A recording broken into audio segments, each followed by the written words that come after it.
After a year and a half of being self-employed, I'm going back to a W-2 job. Today I want to talk a little bit more about the financial decision behind that. This is back to W-2. And just to be clear, before we move any further, this is not me quitting content. This is me choosing stability so I can grow my content in the long run. And quick disclaimer, this is based on my personal experience, obviously. This is me, I have a few streams of income from social media. My main is from TikTok. Now, in the grand scheme of things, I know this is not a lot, but I have right at 21,000 followers on TikTok. So that is where the majority of my income comes from as far as content goes. Brand deals are like 99% of that. So this is me talking about that. I know in the big picture, that's not like a lot of followers to make income from. I understand that. However, at the same time, I am very thankful. And I just want to say this, I'm very thankful that 21,000 followers on TikTok has been able to pay my bills for quite some time now. Just a disclaimer. Today I want to talk a little bit more about the financial decision behind this, because I feel like the financial side of things is something a lot of people don't think about when you think about being a content creator or when you see a content creator. I know people just think brand deal, everyone's living their life and making all this money. So I think it's something that a lot of people don't know about, or a lot of people don't really dive into further, just other than like base level. Now, I've been self-employed for a year and a half overall. And I will say being a content creator is different from being like a business owner on the self-employed side of things. Now, you need to run your content like a business. That's something that is very important. You have to run it like a business. It is a business, but it is a little different than being just a regular business owner. Content game is a lot of waiting. You're waiting on brands to respond. You're waiting on brands to find the right moment to put their product into your content. You're waiting on contracts to get finished. You're waiting to film, you film it, you're waiting to hear feedback from the product. After it gets approved, you're waiting to get paid. Most of the contracts I do have net 30 days, which means you get paid 30 days from either the day you post, or if it's like a UGC project that you're making for the brand, you get paid 30 days after they approve the final video. Some of them have been net 60. Some of the brands have reached out to me with net 90 days, which is fucking crazy. You have to wait 90 days to get paid after you're done with the project. Crazy. So just for example, if you're waiting net 90 days, that's 3 months that you're waiting to get paid. Keep in mind, you have bills due every single month. That being said, obviously being a creator can be very lucrative, right? I've had brand deals from one brand deal that have covered my rent for a few months. So it is very lucrative. Now, the downside of that is you're constantly, I mean, it's not a downside, but it's something just people don't think about. You're constantly planning out each brand deal in comparison to your bills, right? So say I get this brand deal and it's covers my rent for 3 months, which is essentially what happened. You're like, okay, this is amazing. My rent is now covered for 3 months. Now I got to start thinking about the next 3 months, which is like a normal thought process anyways, but it's just so, there can be a lot of inconsistency in it, right? So you don't know when that next brand deal is for sure coming. You get other like affiliate income and like stuff like that, but it's extremely minimal for the most part on my end. You get paid and then you're like, okay, this is going to cover my rent for 3 months. Now I got to start thinking about where is the next income coming from.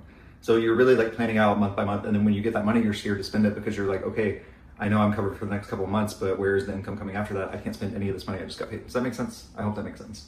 That's my thought process. That to me has always put me in kind of, I said this on TikTok, kind of like survival mode, which is not good for my mental health. And I just have a lot of anxiety and panic in my body anyways. So I think other people are fine with that. It puts a lot of anxiety in my body 24/7. Even when I got that really big brand deal that paid my rent for a few months, I was so fucking anxious because I'm like, okay, this is great, but now I have to think about the next one. So it completely puts me in survival mode for a long time. Like going to the grocery store, I'm like, I'm just getting bare minimum, no matter what, no matter how much money I have in my bank, I'm getting the bare minimum, which at the end of the day, probably not a bad thing, but for my mental health, it is not a good thing. On the other side of that, the biggest thing a W-2 job gives me is that consistency. Now, I'm not going to dive into my job on this episode, what the job is going to be, the job whatever. I'm not diving into that, but I will have a little bit of flexibility left as far as I'm still going to be able to do content, like a lot, basically. So that's good. But what the W-2 job will give me is consistency. I consistently know my bills will be paid each month. That W-2 paycheck is going to pay everything each month. I know everything's covered. Now, of course, things can happen. You can get laid off, you can get fired, you can get whatever. But I know for right now, everything's covered for the next bit, right? So I don't have that anxiety right now. Now, on the same side of that, I'm still getting a lot of brand deals, getting a lot of pay from social media, and that's going to continue. So now everything I get from social media, straight into savings. Straight into savings. Which I have talked about this on here before, especially when I left Miami. My main decision was financial, and I have a lot of goals for myself, right? I want like financial freedom, obviously. I want to travel. I want to buy properties. I want a certain lifestyle for myself. And while I've had so much fun being completely self-employed and having the extreme freedom where I can do whatever I want, whenever I want for a year and a half, we're going to dive into this next episode because that's going to take some adjusting. The inconsistency and the missing the predictability of income is not helping me get to those goals as quick as I would like to get to. So now, W2, in a nutshell, W2 is going to cover all my bills. Everything's set for the next, every month, right? Everything's covered. All these brand deals I'm getting are going straight into my savings. Literally doing this 2 months is going to put me in a totally different position. I'm going to be honest with you guys right now. I'm waiting on like $1,500 from brand deals. So just imagine everything's covered, my rent, my bills, my groceries, everything's covered by a W2 job. When I get all this $1,500, it's going straight into savings. 1 month of that is like going to change everything for me, essentially. Could. So I think obviously it's something I've been thinking about for a while.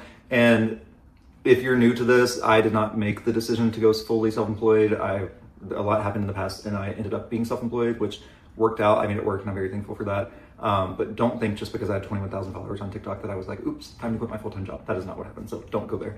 So like I said, this is back to W2. I'm gonna make these episodes pretty short because I just wanna cover like one topic in each episode until I do start a job. Come back soon for that. But yes, thank you all for watching. Please let me know any thoughts or comments you all have. I love hearing stuff from viewers and getting opinions and just hearing everyone else's story as well. Thank you all for watching. I will see you very soon on the next episode. Love you, bye.